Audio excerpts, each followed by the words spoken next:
तो मैं संजय, देखिए कैसे लिखा जाता है।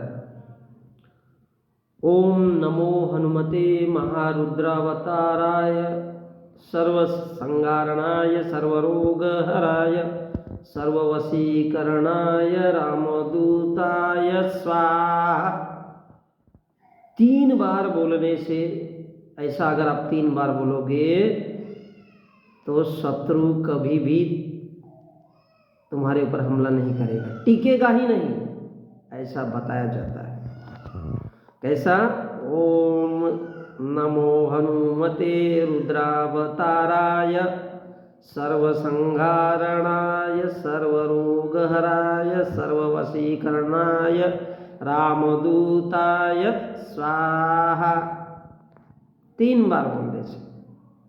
तो देखिए ये क्यों बोला जाता है। हनुमान, इंसानों का मान सम्मान आन बान शान, जो एक इंसान को दूसरे इंसान से जोड़ता है, बराबरी हक अधिकार जो सबके लिए बराबर होता है, उसको मान कहते हैं। ध्यान दीजिए, इसलिए शब्द होता है आयुष्यमान। मैं इज्जत विज्जत की बात नहीं कर रहा हूँ और करना भी नहीं चाहता। जो इज्जत के लिए जीते, साला वो इज्जत के लिए जीते रहे। तो जो बराबरी समता भाईचारा बंधुत्व की बात करता है उसको मान कहते हैं, और उस बात को जो चला करके लेकर के रखता है उसको अभिमान कहते हैं। उसका हनन करना है, उसको नष्ट करना है, उसके मतों को विचारों को सोचने की शक्ति को नष्ट करना है। मते, मत को विचार को नष्ट करना है। तात्पर्य है उसकी बुद्धि तर्क को नष्ट करना है, सोचने की शक्ति को समाप्त करना है, ताकि वह रुद्र अवतार धारण करे। आप सोचोगे रुद्र अवतार अर्थात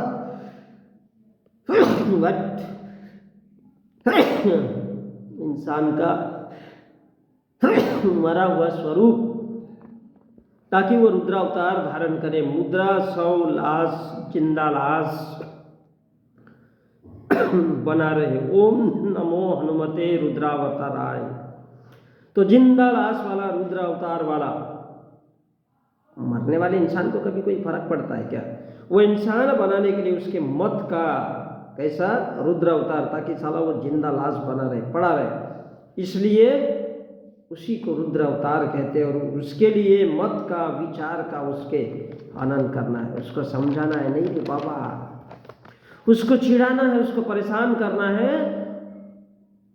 और उसको ऐसा समझाना है कि उसको खुद से नफरत हो जाए और प्यार भी हो जाए। जो उसका अपना स्व है, उसका अपना मान है, उसकी जो बराबरी की भावना है, उसी को नष्ट करना है, हनन करना है। ऐसा करने से सभी प्रकार के शत्रु,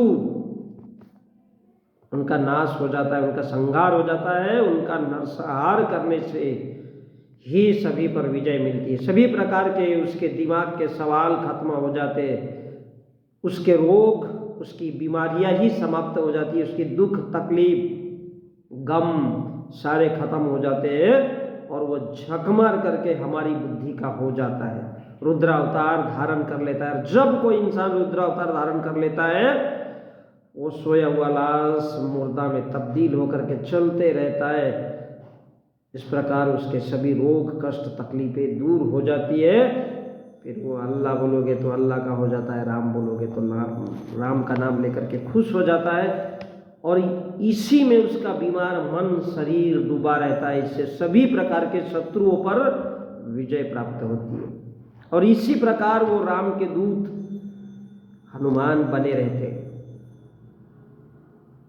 क्योंकि विचार बुद्धि नष्ट हो जाने से अब उसको हनुमान बोलोगे तो हनुमान बन जाएगा। इस प्रकार सब वश में हो जाते हैं, चाहे वो राम का दूत हनुमान हो या फिर उसकी प्रजा हो, उन सबको इसी प्रकार जलाया जाता है। मन से शरीर से जब वो वश में हो जाए तो उस रामदत्त को यही रुद्रावतार दे करके साले को जला डालो, भस्म कर डालो या नरसंहार कर डालो, उसको कोई फर्क नहीं करता, उसे सब कुछ मीठा मीठा ही लगता है। इसी प्रकार सभी शत्रु हो या रोग हो या राम का दूत हनुमान ही खुद क्यों ना हो, वो गुलाम बन करके जी लेता है, उसका मान सम्मान समाप्त हो जाता है। इसलिए सभी शत्रुओं का, सभी वस्तुओं का उनका श्रृंगार करना है, नरसंहार करना है, श्रृंगार करना है, श्रृंगार करना है, संहार करना है, उसके दुख दर्द तकलीफ रोग बीमारियों को दूर करना है। तो मन से शरीर से वो मरा हुआ होना चाहिए, रुद्रावतार में होना चाहिए। ध्यान दीजिए, रुद्रावतार अर्थात मरा हुआ। इसलिए उसके विचारों का हनन करो, उसकी बुद्धि को नष्ट करो। और इसलिए कहा गया है ओम नमो हनुमते रुद्रावताराय सर्व शत्रु संहाराय सर्वरोग हराय सर्ववशीकरणाय रामदूताय स्वाहा। उस रामदूत को भी जला डालो, उसको भी जला करके खाक कर दो, क्योंकि ध्यान रखिए होई ही सोई, होता वही है जो राम रचि राखा, को करी तर्क बढ़ावे शाखा। किसके पिछवाड़े में दम है जो साला इतनी बुद्धि लगाएगा। इसलिए होता वही है जो राम ने लिख करके रखा है, रच करके रखा है। सब कुछ राम की मर्जी से होता है। किसके पास बुद्धि है, दिमाग है, वक्त है, इसलिए होता वही है जो राम ने रच कर तो रखा, लेकिन मंजूरे खुदा होता है। होता वही है जो मंजूरे खुदा होता है। होता वही है जो बोले सो निहाल होता है। दुनिया में वही होता है।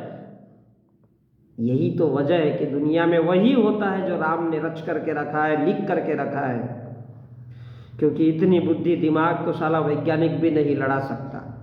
किसके पास वक्त है? सारी दुनिया स्त्री में खोई हुई है, दौलत में खोई हुई है, राजपाट में खोई हुई है। सबको पिछवाड़े के नीचे कुर्सी ही चाहिए।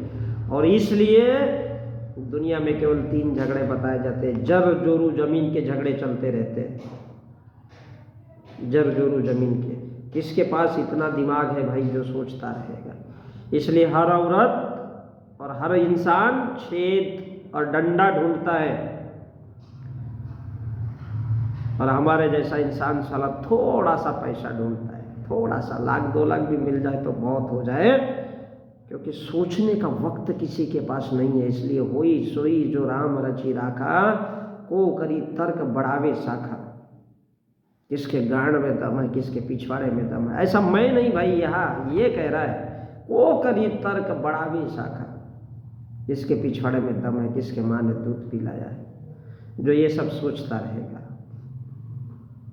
क्योंकि दुनिया तो साला पूरी छेद के पीछे है और कुछ डंडे के पीछे, अल्टरनेट एक दूसरे के पीछे ही दुनिया पड़ी हुई है।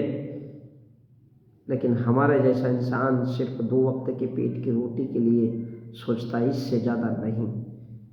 और इसलिए बताया जाता है कि जर जोरू जमीन के झगड़े सारी दुनिया में चलते रहते। तो खैर, को करी तर्क बढ़ावे शाखा।